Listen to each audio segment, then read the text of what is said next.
Hello दोस्तों, आप सभी का स्वागत है ऑप्टियूजर्स पे। तो आज हम लोग पीजीटी इकोनॉमिक्स 2015 के पेपर का हल करेंगे, जो कि आपके यूपी पीजीटी इकोनॉमिक्स एग्ज़ाम के लिए बहुत इम्पॉर्टेंट है। और जो लोग चैनल पे न्यू हो, चैनल को सब्सक्राइब कर लीजिएगा। तो क्वेश्चन नंबर 11 देखते हैं। If the resource endowment and technology remain unchanged, the output of X increases, what would be the shape of production possibility curve?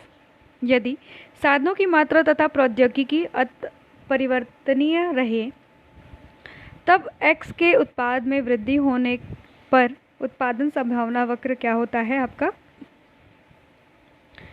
आपका क्या होता है? वह मूल बिंदु के नतोदर होगा, यानी it will be the concave to the origin.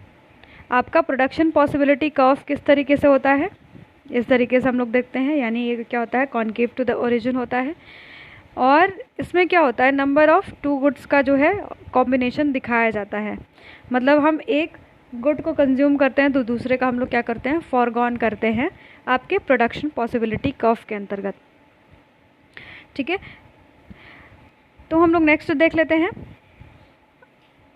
अर्थशास्त्र में उत्पादन इष्टतम स्तर वहाँ है जहाँ, यानी आपका economics optimum scale of production implies that the level of output where आपका जब long run average cost is minimum and LAC equals to MAC, यानी आपका क्या होता है? जब आपका दीर्घकालीन औसत लागत न्यूनतम तथा LAC और इक्वल्स टू LMC के बराबर होता है, तो ये चीज़ पाई जाती है। अब हमारी इकोनॉमी में 3 तरीके की स्केल पाई जाती है। पहला होता है स्मॉल स्केल, जिसमें कि कोई भी आपके डिस इकोनॉमी या फिर इकोनॉमीज ऑफ स्केल नहीं पाया जाता है। और जो आपका लार्ज स्केल होता है, उसमें क्या होता है? इंटरनल और एक्सटर्नल इकोनॉमीज ऑफ स्केल देखने के लिए मिलता है लार्जर वाले में। और उसके बाद होता है आपका ऑप्टिमम आपका होता है स्केल। ऑप्टिमम में हमारा क्या होता है?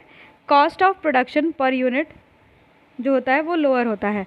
तो इसका आंसर आपका हो जाता है, जो आपका कॉस्ट ऑफ प्रोडक्शन होगा पर यूनिट, वो क्या हो जाता है? लोअर हो जाता है। तो इसमें हो जाएगा आपका आंसर ए। ठीक है,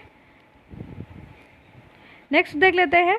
perfect competition market situation where, पूर्ण प्रतियोगित बाजार की वह स्थिति है जिसमें आपका क्या क्या होता है? पूर्ण प्रतियोगित बाजार में there are large number of firms, all firms produces identical product, entry of new firms unrestricted and all above condition prevail, यानी आपका फर्म में संख्या बहुत अधिक होती है, सभी फर्मों में समरूपी वस्तुएं बनती है और नई फर्मों का प्रवेश निर्बाध हो और उपरोक्त सभी शर्तें पूरी होती है। तो यानी इसमें सारा क्या के कंडीशन सही है। आपका परफेक्ट कंपटीशन मार्केट में क्या होता है? लार्ज नंबर ऑफ क्या होते हैं? फर्म्स, मतलब सेलर्स होते हैं, सप्लायर्स जिसको बोलते हैं। लार्ज नंबर ऑफ फर्म्स पाया जाता है। और क्या होती है आपकी? लार्ज नंबर ऑफ बायर्स पाया जाता है। और फिर होता है इसमें होमोजीनियस प्रोडक्ट, जिसको हम लोग क्या बोलते हैं? आइडेंटिकल प्रोडक्ट भी बोलते हैं। ठीक है, आइडेंटिकल प्रोडक्ट भी बोलते हैं हम लोग इसको। ये भी आपके पूर्ण प्रतियोगी बाजार की क्या होती है? स्थिति होती है। और इसमें एंट्री जो होती है वो अनरेस्ट्रिक्टेड होती है, यानी कोई भी फर्म एंटर कर सकता है आपके परफेक्ट कंपटीशन मार्केट में। तो ये आपका हो गया पूर्ण प्रतियोगिता बाजार का जो आंसर था। नेक्स्ट देख लेते हैं। Which of the following is not included in the variable cost of production? कौन सी चीज़ आपकी वेरिएबल कॉस्ट ऑफ प्रोडक्शन में नहीं आती है? यानी उत्पादन की परिवर्तनशील लागत में से निम्नलिखित में से कौन सा नहीं होता है? तो ये हो जाता है आपका उत्पादन शुल्क, यानी एक्साइज ड्यूटी इसमें नहीं आएगा। जबकि आपका जो ट्रांसपोर्टेशन कॉस्ट होता है ये भी फिक्स्ड नहीं होता है, ये भी लगातार परिवर्तित होता रहता है। इंटरेस्ट भी जो है आपका बदलता रहता है, और वेज भी। ठीक है, तो ये हम वेरी करवा सकते हैं, है ना? वेरी करवा सकते हैं, चाहे वो लॉन्ग रन हो चाहे शॉर्ट रन हो। पर एक्साइज ड्यूटी जो होती है वो क्या होती है? फिक्स्ड होती है, इसलिए उसको हम लोग वेरी नहीं करवा सकते, यानी इसका हो जाएगा एक्साइज ड्यूटी। 15वें प्रश्न का उत्तर देखते हैं। Which of the following is not a important function of money? कौन सा इसमें फंक्शन ऑफ मनी नहीं है? तो आपका हो जाएगा इसका उत्तर जो है the basis of banking operation. ठीक है, निम्नलिखित में से कौन सा मुद्रा का महत्वपूर्ण कार्य नहीं है? तो एक विनिमय का माध्य है, ये होता है। मूल्य का एक मापक है। बैंकिंग क्रियाओं का आधार है, ये चीज़ आपकी नहीं होती है। और ये स्थगित भुगतानों का माध्यम भी इसको हम लोग बोलते हैं।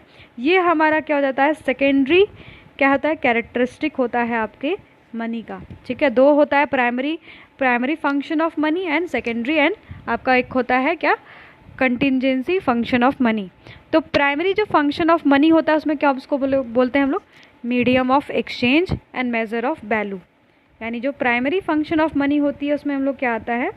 मीडियम ऑफ एक्सचेंज एंड क्या आता है आपका? रुकिए मैं लिख देती हूँ इसको। क्या आता है? मीडियम ऑफ एक्सचेंज, और क्या आती है? Measure of value. Measure of value, ठीक है, ये चीज़ें होती हैं।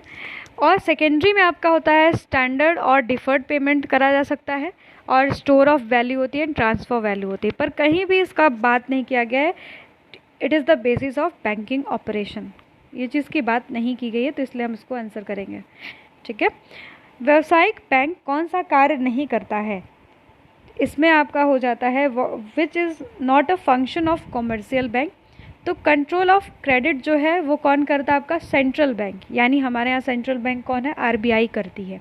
साख का नियंत्रण करना, साख का नियंत्रण मतलब क्रेडिट कंट्रोल करना, ये किसका काम है? सेंट्रल बैंक का। सेंट्रल बैंक मतलब आरबीआई का कार्य है ये। जबकि आपका credit creation, lending funds to the trade and industry, clearing cheques on the behalf of customers, ये सारा कार्य करता है। ठीक है, तो कॉमर्शियल बैंक के भी दो फंक्शंस होते हैं, एक प्राइमरी फंक्शन, एक सेकेंडरी फंक्शन होता है। प्राइमरी फंक्शन में हम लोग देखते हैं क्या है आपका? एक्सेप्टिंग डिपॉजिट, डिपॉजिट को एक्सेप्ट करना, making advances and credit creation. क्या क्या है? एक्सेप्टिंग डिपॉजिट, डिपॉजिट को एक्सेप्ट करना, making advances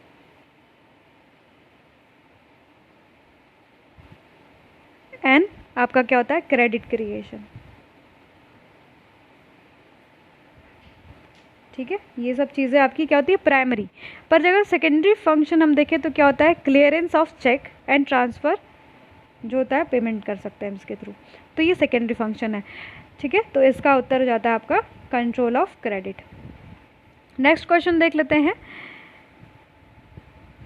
which of the following equation depict supply of money in Fisher's quantity theory of money? इसमें इसका फॉर्मूला क्या हो जाता है? एम वी इक्वल्स टू क्या होता है? P T. ठीक है, M V equals to P T, Fisher's का जो इक्वेशन है, तो इसका हो जाएगा ये आपका ऑप्शन नंबर सेकेंड। यानी फिशर की मुद्रा परिमाण सिद्धांत में निम्नलिखित में से कौन सा समीकरण मुद्रा की पूर्ति की को व्यक्त करता है? तो M V equals to P T जो होता है फॉर्मूला है, तो मुद्रा को जो व्यक्त करता है वो क्या होता है आपका? M V. ठीक है, मनी, ये मनी शो करता है, वेलोसिटी ऑफ ट्रांजैक्शन, वी जो होता है वेलोसिटी शो करा जाता है। नेक्स्ट क्वेश्चन देख लेते हैं। Revenue deficit of any government depicts, क्या दिखाता है? रेवेन्यू डेफिसिट दिखाता है excess of revenue expenditure over revenue receipt. और नेक्स्ट है आपका net borrowing of the government and revenue expenditure plus net borrowing, and आपका लास्ट है overall deficit of the government. तो इसमें आपका दिखाया जाता है कि एक्सेस ऑफ क्या होता है? एक्सपेंडिचर। डेफिसिट कैसे हमें पता चलता है कि हमारा खर्च ज़्यादा है, व्यय ज़्यादा है हमारे रिसिप्ट से। ठीक है, इसको ही हम लोग क्या बोलते हैं? डेफिसिट बोलते हैं। ठीक है, तो किसी भी सरकार के राजस्व घाटे का निम्न तात्पर्य है राजस्व आय की अपेक्षा राजस्व व्यय अधिक। ठीक है, यहाँ पर आपका ऑप्शन 1 करेक्ट हो जाता है।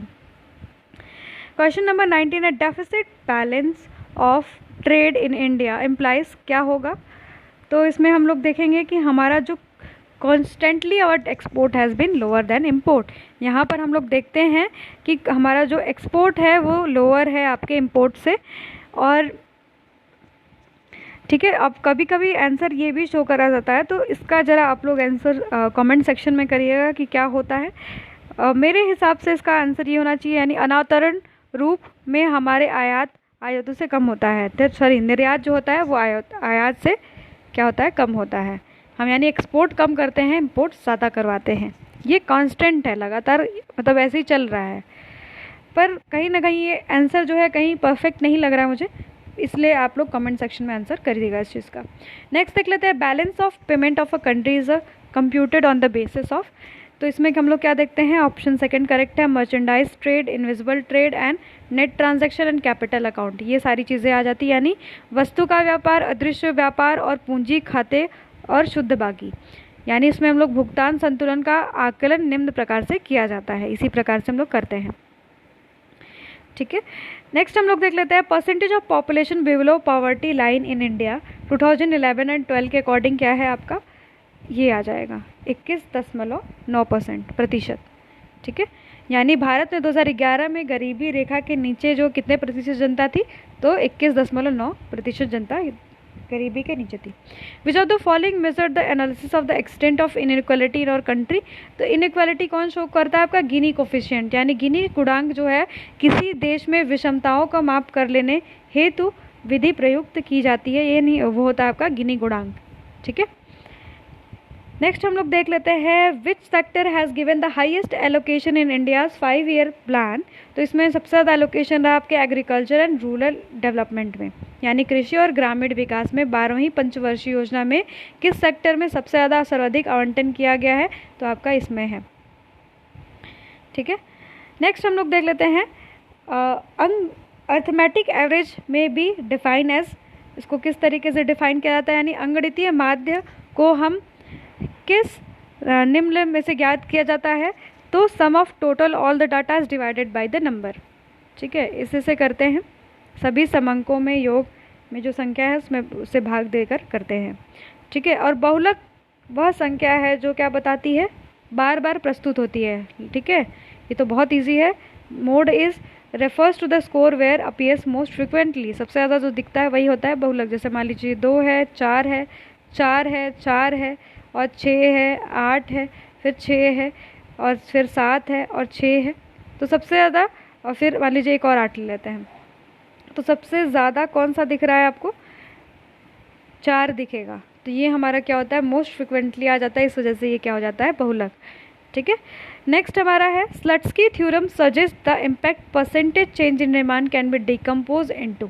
स्लट्सकी का जो है आपका फॉर्मूला वो सब्स्टिट्यूशन एंड इनकम इफेक्ट को दिखाता है, यानी स्लट्सकी थ्योरम बताती है कीमत में परिवर्तन होने से इससे मांग में होने वाले प्रभाव के 2 भागों में विभाजित किया जाता है, वो प्रतिस्थापन प्रभाव एंड आय का प्रभाव दिखाती है। तो ये हमारे 26 तक के अभी तक के क्वेश्चंस रहे। अगर आपको कोई भी आंसर अगर सही नहीं लगता है तो कमेंट सेक्शन में बता दीजिएगा। ठीक है, क्योंकि मैंने भी इसका आंसर मुझे मिला नहीं और मुझे भी थोड़ा रिसर्च करना पड़ा इस चीज़ पे, और ज़्यादा से ज़्यादा वैसे उत्तर सब में सही है, कुछ कुछ जो एक्सेप्शन था मैंने उसमें पूछा है आपसे। और जो लोग आपकी पीजीटी इकोनॉमिक्स की तैयारी कर रहे हो, वो एमए इकोनॉमिक्स बीएचयू के एंट्रेंस पेपर का मैंने सोल्यूशन किया हुआ है, उस सोल्यूशन को भी आप लोग देख लीजिएगा और वो भी आपके लिए बहुत हेल्पफुल रहेगा। और वीडियो अच्छा लग रहा हो तो प्लीज़ कमेंट सेक्शन में बताइएगा। Thank you so much.